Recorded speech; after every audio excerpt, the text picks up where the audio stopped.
And as you know, my week started off pretty good. It actually ended well too. By the way, I want to tell you that we spent the day with World Relief, and it was such an awesome day. We did sound and music. Steve was out doing music. Nina came out and did music, and we spent the day with him. It was long and it was exhausting, but what a great day. So it ended in a wonderful way, and I think it's a good reminder that sometimes when we're feeling sort of lost and not quite sure what maybe next steps are, just go do something for somebody. Go serve somewhere. That helps us all a whole bunch. But as you know, I want to get her name right. This poor woman, Irina Zarutska, I don't know if I pronounced that right, was killed in Charlotte. And I'm sure you've all seen this terrible video. Unfortunately, videos that probably we shouldn't have to see. So I saw this video of this Ukrainian refugee, and it was really upsetting. Just the very act of it was just upsetting. By the way, this is just going to be, I'm just going to kind of ramble a little bit and send you all home. It was really upsetting to me, first of all, because it's visceral. It was just so unnecessary and violent and all of those things. But then, so I'm sad and I'm weeping and then I'm getting angry because there's 5 people that are just sitting there. There's 4 able-bodied, looks like strong men, a able-bodied woman right next to her, and the look of terror on this young woman's face, and she knows she's going to die.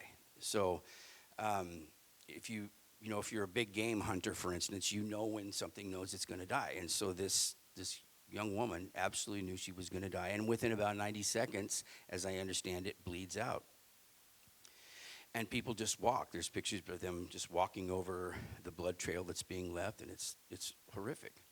So I'm angry and I'm frustrated, and I'm saying, Jim, just maybe there's something you're not understanding. It happened very quickly. I don't know. I don't get it. But then I start reading the comments, and it quickly begins to deteriorate into a lot of racist comments that are also offensive to me. Now, in all fairness, it's the comments are by black and white commentators, so it just was really disheartening to me. So I'm thinking about this, and it's kind of showing some of the division, some of the challenges, some of the stuff. But then it struck me in a way that maybe it doesn't strike every person here. But the guy who's a career criminal, been arrested 14 times, has severe mental health issues. Okay, so he's schizophrenic, and actually, as I'm understanding the story correctly, he was living with his mom. He was having this all kinds of problems. He checks himself into a mental health facility, which if you've ever, I have a ton of experience in it. We've done it probably a dozen times with our own children. And if you've ever had to do it, you know how frustrating it can be, because you have to have, the person has to go there willingly. To get them committed is a pretty lengthy process, and by then something terrible has already happened. So you have to go to an emergency room typically. You have to say, I have suicidal ideation. They're going to do a little interview, then they're going to bring an ambulance out, then they're going to take you, and they're going to keep you for a day or 2 or 3 or a week or 2. Hardly ever over 2 weeks. You'll get some medicine, you'll get counseling, you'll get diagnosed, and then you get turned loose. This guy was there for 2 weeks, and he goes back to his mother. Now, if you've ever had that or ever had to deal with anything that severe, you know that the family there's just nothing the family can do. So you're handed back this really dangerous situation until finally mom has to say, he kicks the guy out and tells the police he's not safe. So it underscores actually people are not safe with him on the streets. He's dangerous because he's schizophrenic. And it underscores, as so many of the issues, even the ones that we will talk about today, of the mental health deficiency in our country. We just don't have it. And our family is going through it right now. There's no place to put people who are who have these severe mental health issues. Now, by the way, I'm not exonerating the guy. I'm not. I think that there's culpability and there's things that need to happen, and people need to take advantage of the resources that are there. So I'm not doing that.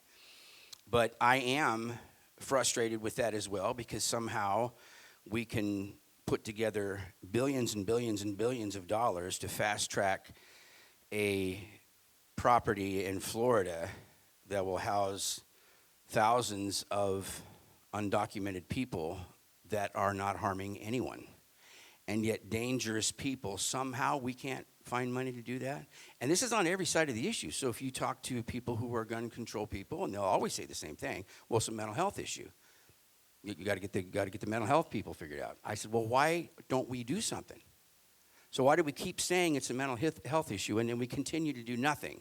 Cut back all the funding. It all began with Ronald Reagan, where he undid the stuff that Carter had put in place. So why do we keep defunding things like this? I don't get it. But it saves money, it makes sense, everybody agrees, but we don't do anything. I was going to write something. It's hard to be a pastor sometimes because you feel like you need to say something. You can see I get frustrated, I get angry, and I said, no, I'm just going to let this one sit. So it's Tuesday. So Wednesday, going to get up, getting ready, and all of a sudden this terrible murder, execution, assassination of Charlie Kirk, which is an equally violent, terrible video to watch.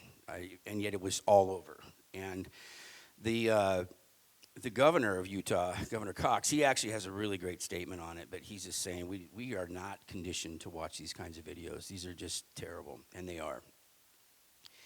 Now, I'm not going to talk about Charlie Kirk a lot because, frankly, I don't really know much about him. I just really don't. I know he's controversial. The only things that I would know about him would be just like, a reel you might watch, and it's always in a context that's lacking, so I don't know. And I'm not going to even speak to it other than probably from what little I know about him. I would probably disagree with much of what he had to say, but I can't really speak to it because I don't watch podcasts. I don't know if he's written a book. I haven't read it. He probably has. I probably will. So I just don't know much about the guy. Other than he categorically did not deserve that. And we have to, without any reservation, condemn this kind of behavior. I mean, we just have to. This was... Whatever you think about him, he was an important voice in our democracy. Now, the other thing that's interesting to me is I didn't really understand. I don't think I understood the full weight of the impact that he had on people. So I was actually a little bit kind of surprised at how great an impact it was. And maybe it was because of the nature of how he was killed, and there might be a lot of reasons, but it was profound and it was disturbing to me. And brought real, genuine sorrow. Both of these things did. Then, as is so often the case, all of the vitriol and the poison of social media begins to unroll, and you are going back and forth from anger to frustration to sorrow, because there's people saying the guy deserved it. It's, the world's better off without him.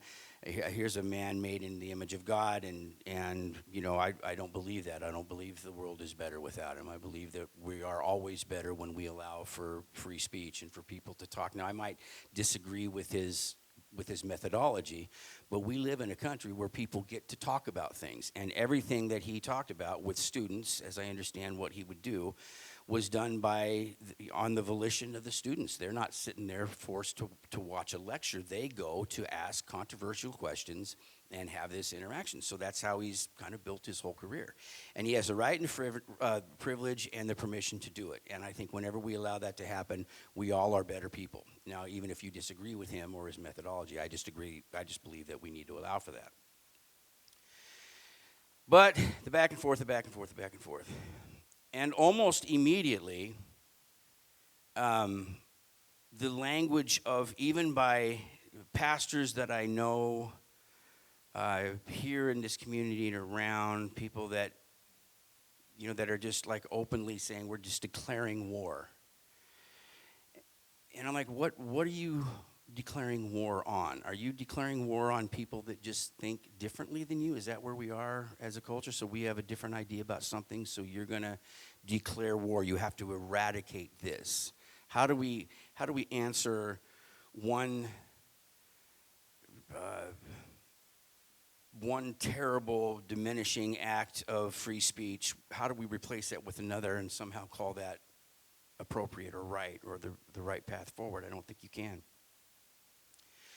But it's making me more and more frustrated. And then, of course, so I don't really talk much about it. The next day is 9/11.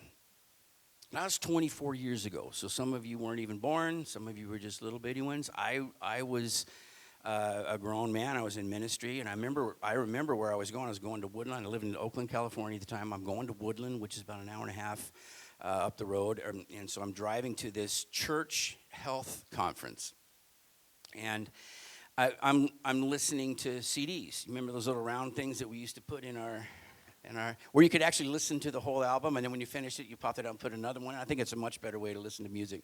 But I'm listening to, and phones weren't good for much in those days. They were just good for, I loved my BlackBerry. Actually, I think I might have had a Palm Pilot at that time.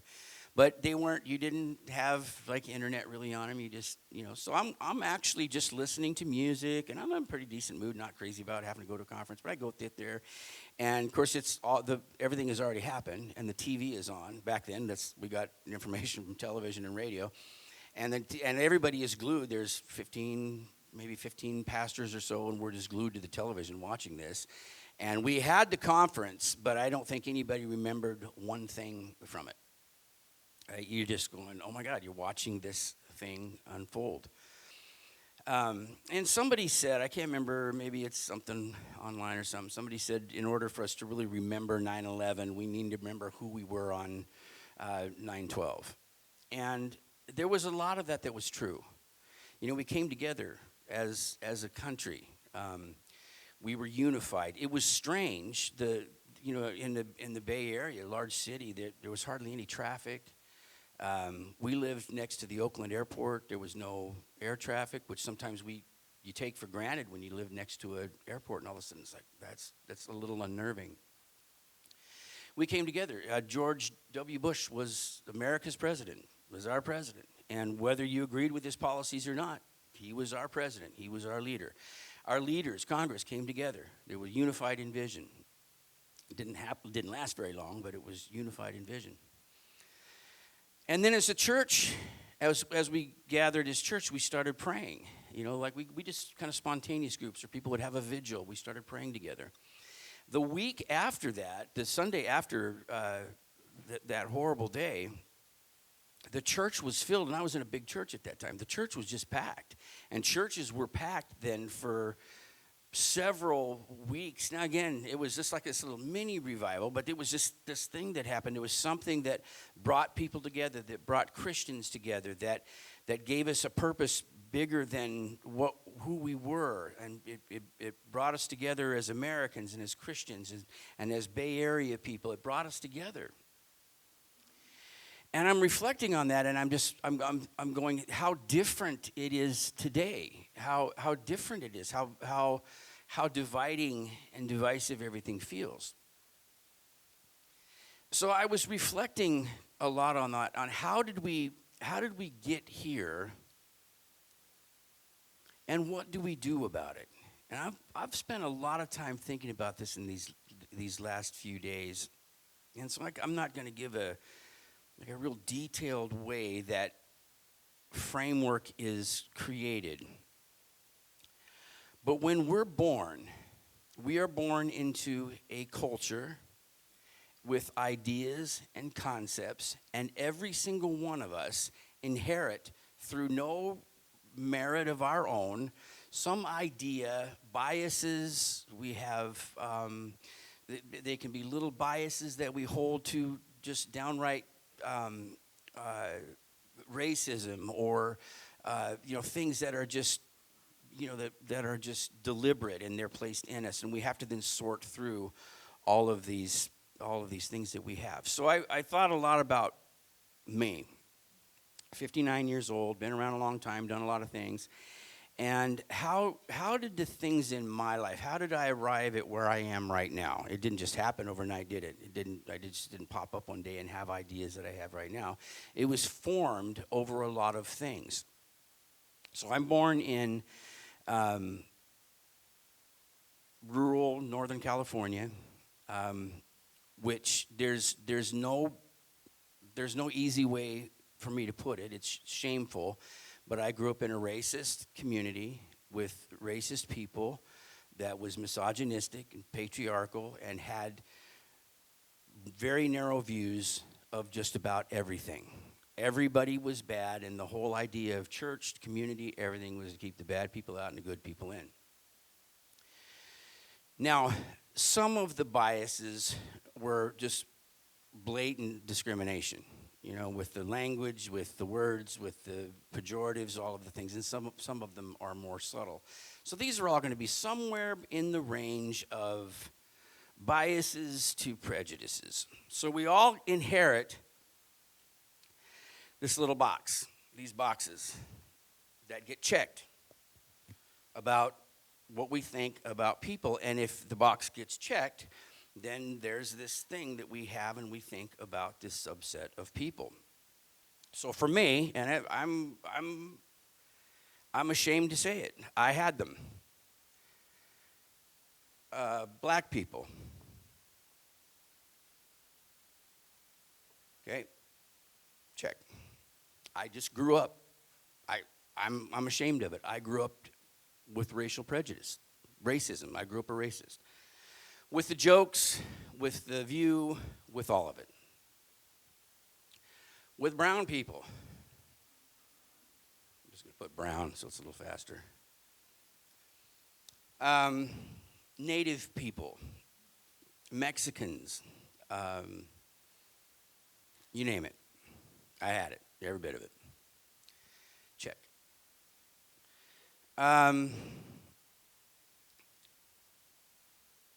Just kind of some of the big ones. LGBTQ. We didn't even have that phrase back then. They were just those gays. Big check. Big check. Ruining our country, ruining people, ruining lives. Huge check. Now the list can go on and on and on. Catholics. Boy, did they make the list. Now that's a big check. Okay. Now, this is going to sound strange to you. Really, this shows you how far the world has come. Now, remember, I grew up in a little tiny, it's what we call a Reformed church. Very, very legalistic, very strict view, rules-oriented, argumentative, heads of doctrine, never grace, never love, never forgiveness. No, I didn't grow up with any of that stuff. So the evangelicals, back then it was a good word, evangelicals kind of displaced that and put an emphasis on grace and love and unity. My church did not like that. They called them even jellyfish. So I'm going to put evangelicals on there. That was a weird jellyfish. Okay, whatever. And which, by the way, when eventually I went to work as a music pastor at a big evangelical church, and I had one pastor say, I would rather he went back to playing bars than playing in the evangelical church after 10 years of touring. I mean, that's how much we hated evangelicals. Oh my God, with the Democrats. That was a big check. Dems, libs, socialists. All right, big old check. I was told that you can't even be a Christian. Literally, you can't even be a Christian and be a Democrat. Now, there's a lot of that language that's coming back up. Now, I could go on and on and on and on. Women, the view that I had, I was not an egalitarian. Women were to be in submission to their husbands, blah, blah, blah, blah, blah, blah, blah, blah. how did my orientation change? Did I read a blog? Did I watch a YouTube video? Did I attend a seminar? No. It happened over a long period of time, in real time and real space, with real people, in a place where I could experience and I could talk and I could understand. So the first thing that I did, little Jimmy, pretty happy little guy, little curly hair, red hair. First thing that little Jimmy did was he decided, I don't want to do this anymore. I'm going to live every parent's dream, and I'm going to drop out of high school, out of college, and I'm going to join a rock and roll band. So little Jimmy, a little older, and his hair now is quite a bit longer. And he's playing rock and roll music, and he's happy. Oh, my God, he's happy. Very happy about this. So I'm carrying some of these check boxes into my life, but now I'm traveling kind of all over the country, and so I'm learning experiences. I'm finding things out. I'm finding that some of the experiences are good, some of them are negative, but I'm seeing that my worldview may not be the same as other people's, and so there's things in my life that are changing.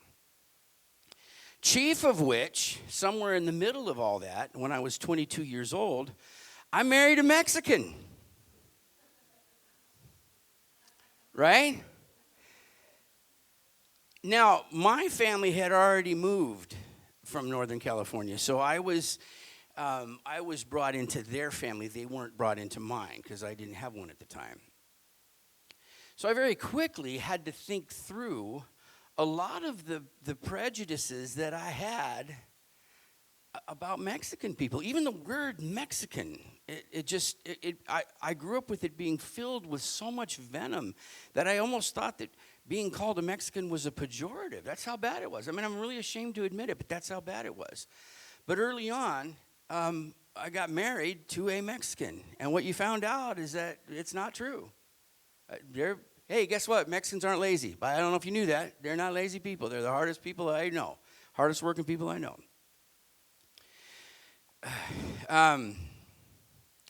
Very painful, but I learned through a lot of personal experience, interacting with a culture that I was largely unfamiliar with, even though we all grew up together in the same place, that my ideas and my concepts of what it meant to be a Mexican American and a Latino were not true, and I had to uncheck a box.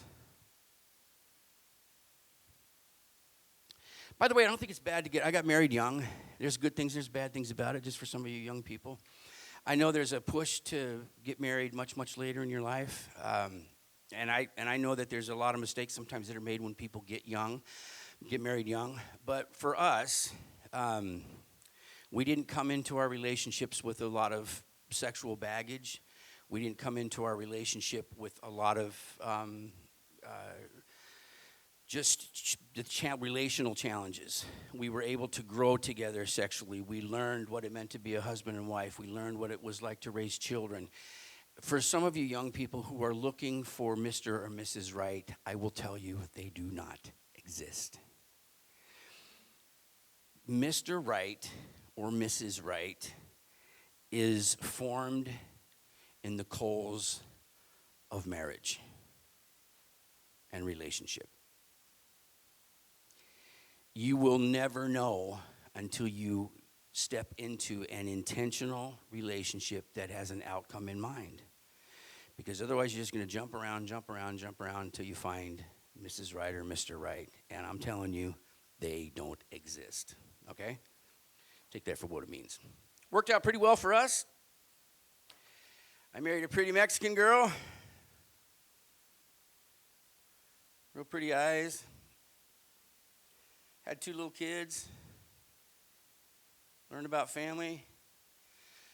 Learned something about women. I didn't have that in there. Learned that the ideas that I had about women weren't true.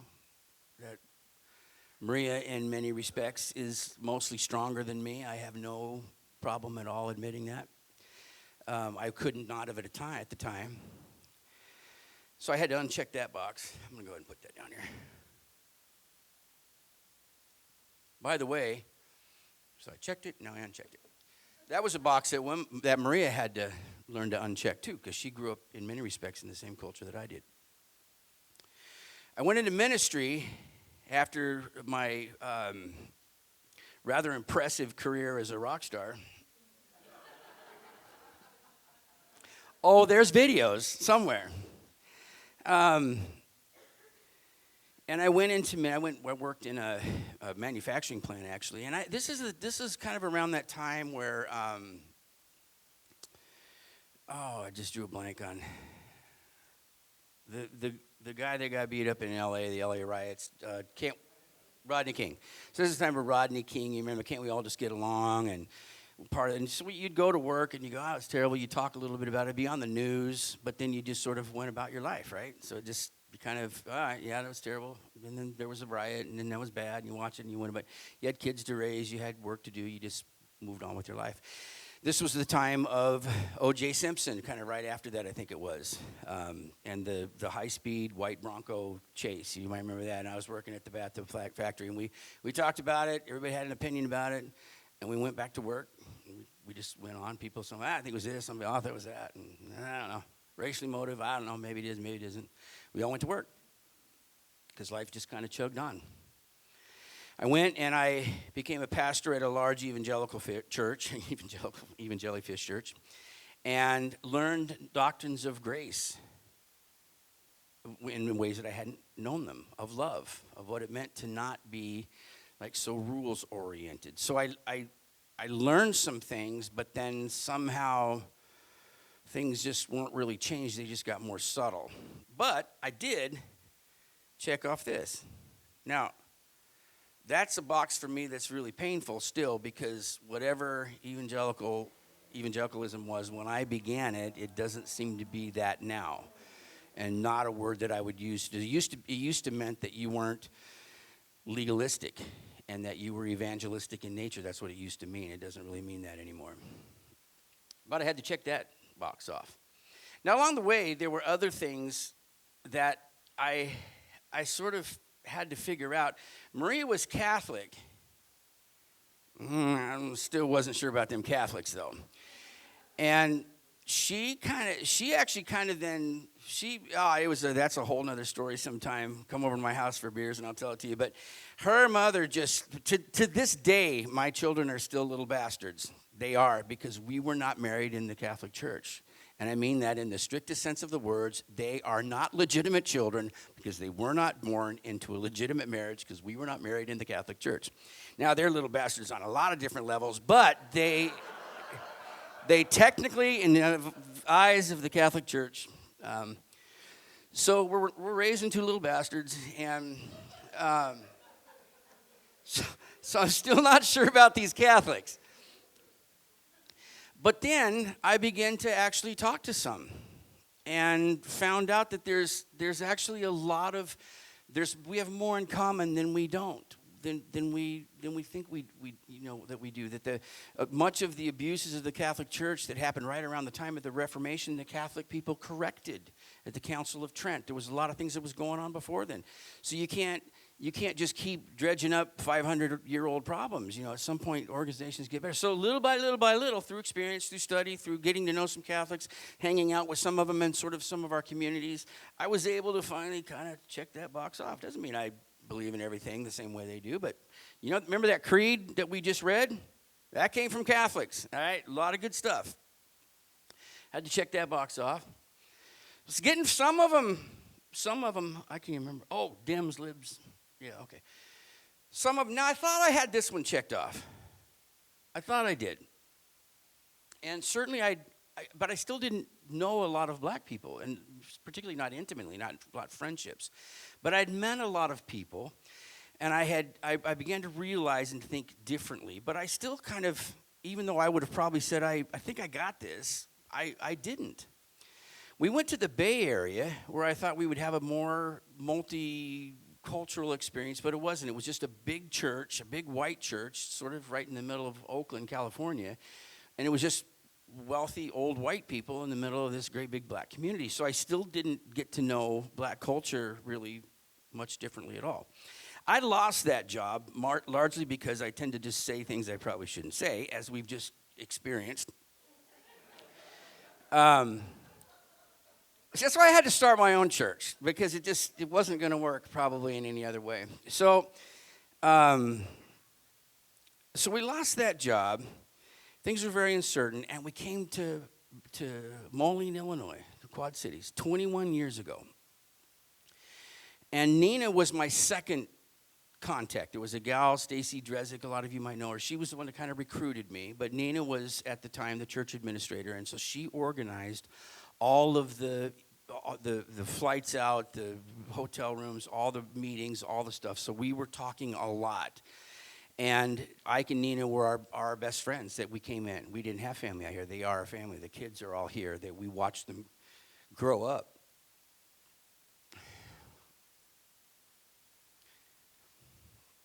Mundo and Chrissy Boyer still are best friends.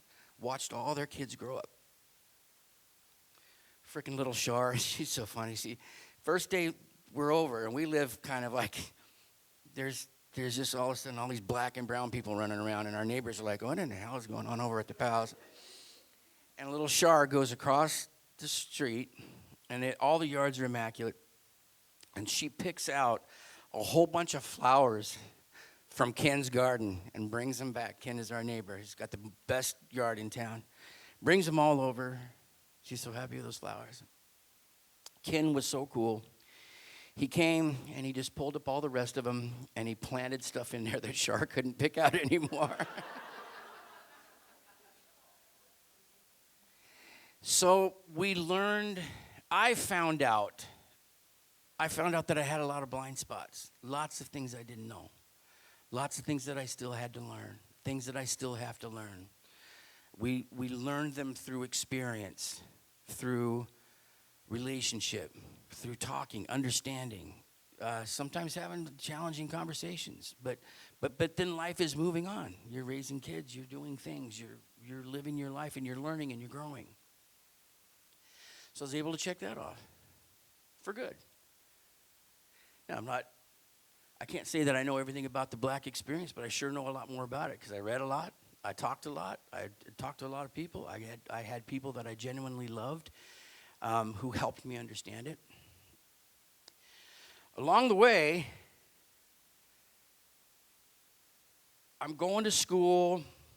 I'm higher education. I'm learning a lot of the things. I'm learning that a lot of the stuff that we know about Scripture, about the Bible, how we were taught it, is probably not in the right. We're not probably understanding it correctly. But even more than a theological juxtaposition, I just knew a lot of gay people and parents who'd raised gay kids.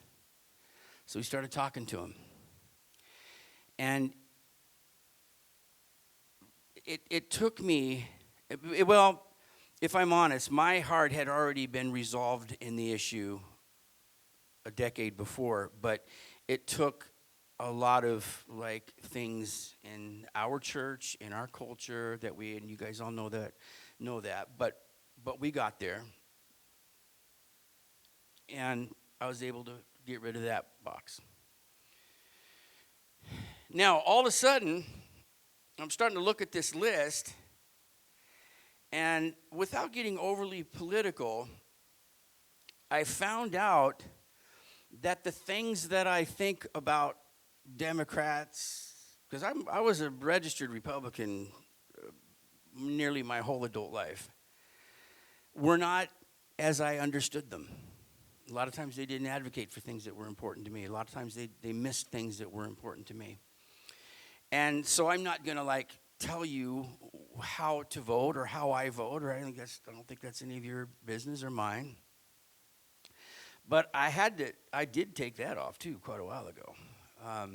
Mostly because I was frustrated with my party, and I went to a great big convention. I said, well, if I'm going to be part of the solution, I'm going to go to this big convention. And it was just a bunch of middle-aged or old white people.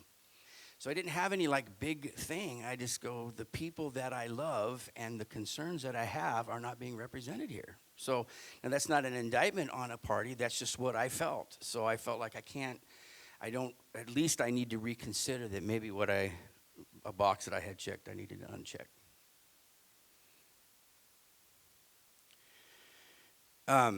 Now, we go through life and COVID hits, and the world is sort of divided between pre-COVID, post-COVID.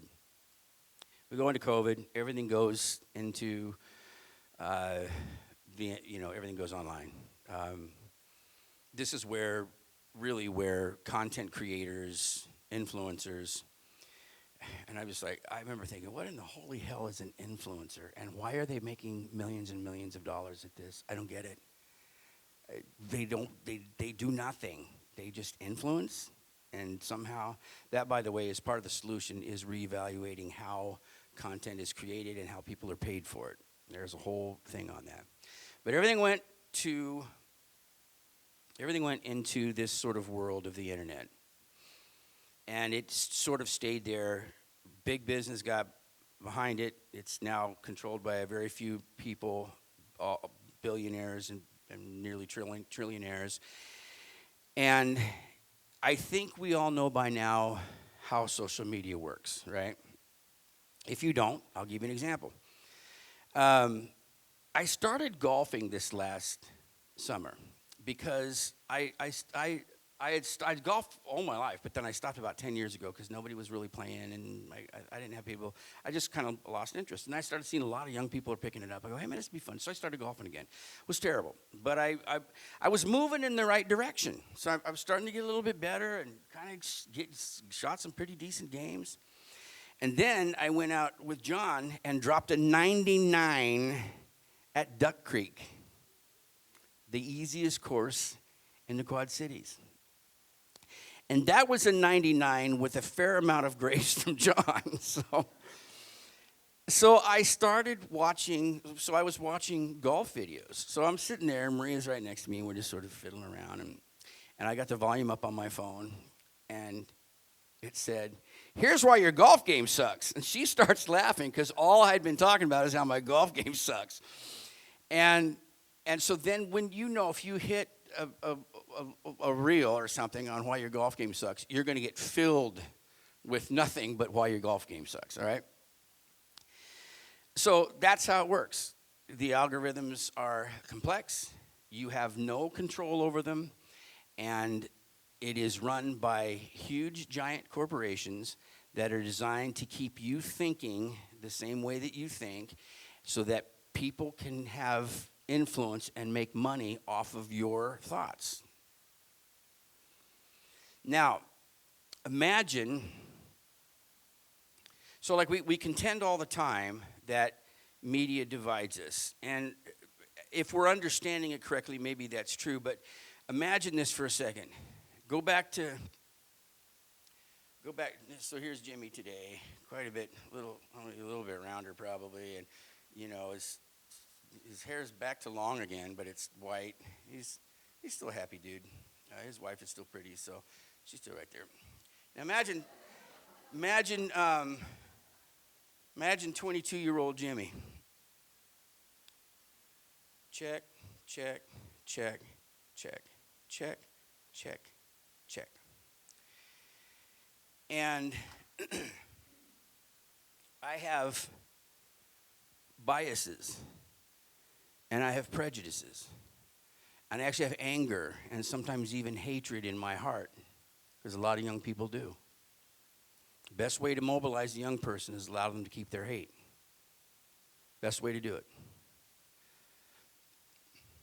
Imagine I have all of these, and I find something like the stuff that I've heard in the last 2 or 3 days that reinforce a prejudice that I have against black people. And all of a sudden now, this little horrible device that I carry around in my pocket that we all have now is filled with people that are affirming this prejudice. How is little redhead Jimmy going to deal with that? And the answer is not well. Because there's no interaction happening. There's no people. There's no conversations. There's no experiences. It's just a flood of information from people who are largely unqualified to speak to any given issue. Not only that, I find out that there's a whole lot of other people in my community, in my neighborhood, in my country, in my world that hold that same view. And now all of a sudden, I'm not feeling any real compulsion to change it because after all, this guy's got 2.5 million followers, so he's got to be saying the right stuff, right? No, because he gets paid by every click. So the most exacerbatic thing he can say, he's going to make more, or he's going to make more money on, right? So they don't have any interest in telling you what the truth is because you get paid a lot less when you actually tell people what's true?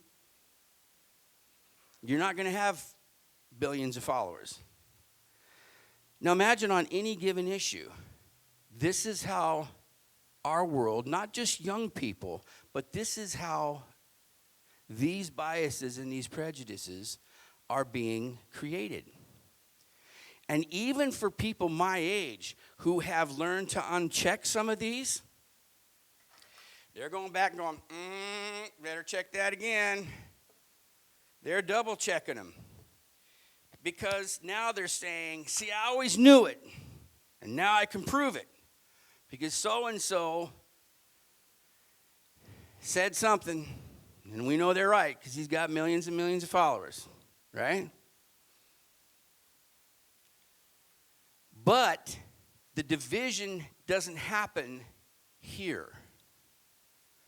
The division happens in the prejudice and the bias that we already have. It's just that we're not working it out and confronting the bias and the prejudice that we have so that we can get ourselves rid of it. We're nurturing it and feeding it. So I would suggest that the way that we move forward, first of all, starts with our minds, the way that we think. And one of my favorite verses, and I'm going to say it in the King James language because that's how I learned it, is Psalm 19:14. It says, let the words of my mouth and the meditations of my heart be acceptable in your sight, O Lord, my strength and my Redeemer.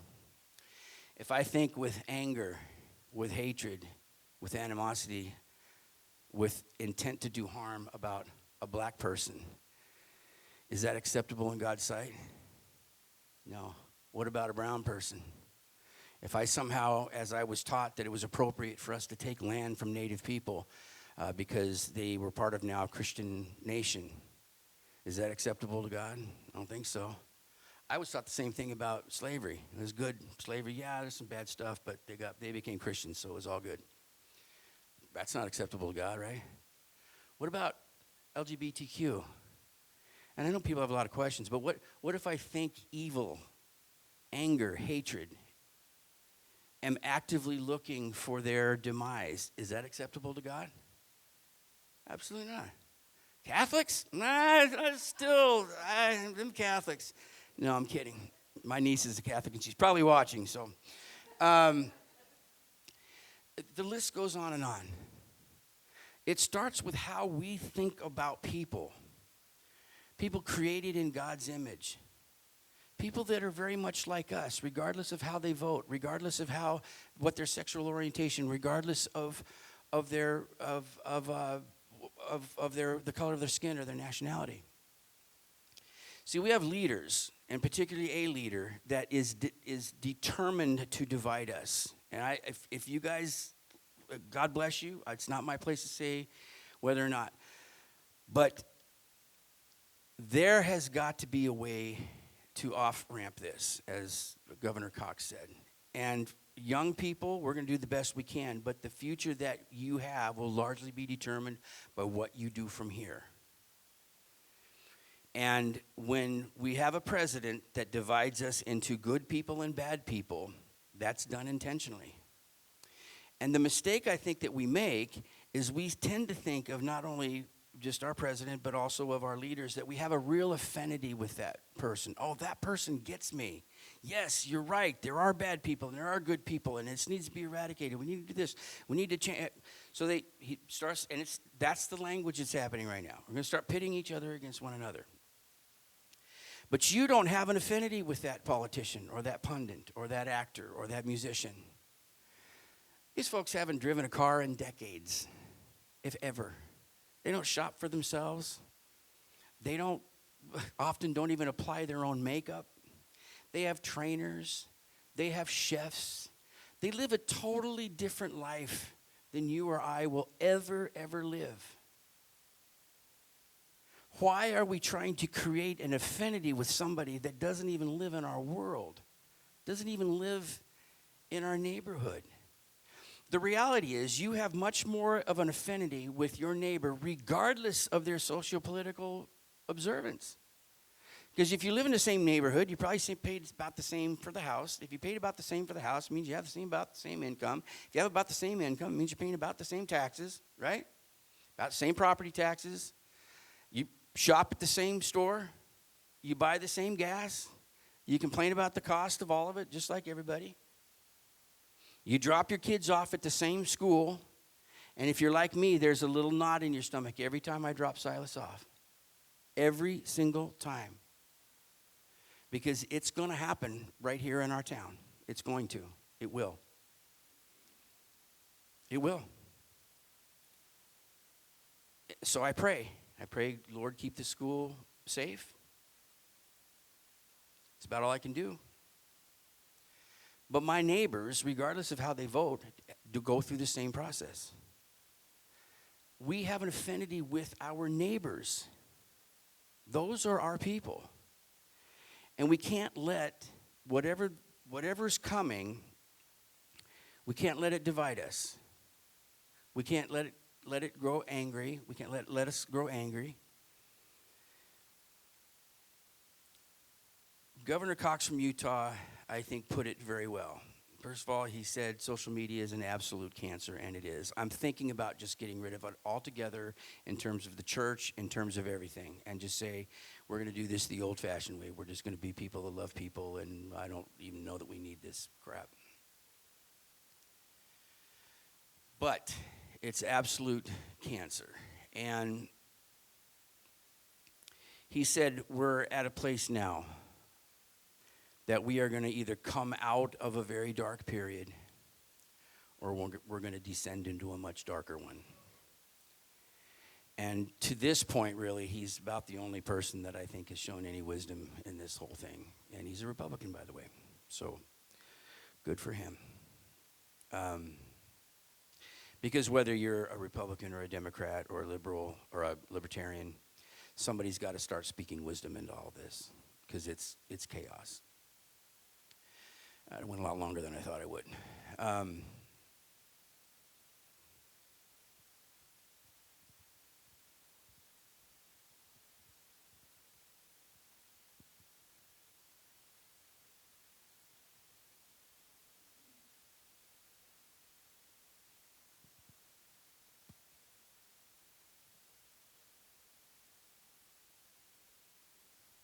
We can't, we're just a little church, right? 30 families. We're not going to change the world. You know, there's not a clip that's going to go viral and it's just going to change because a message of peace, a message of love, that's not ringing any bells right now. But we can still do it with us, right? I mean, right in our little part of the world, our little community, we can do something. And as I said before, for God's sake, put the phone down. Go out and do something good for somebody. Serve, help, talk, teach, feed the poor, feed the hungry.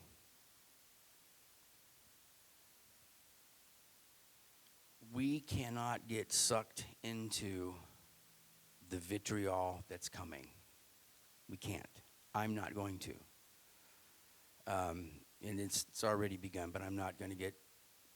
There are churches today, the churches meeting this morning, that are filled with angry people, being led by angry pastors, and I get it.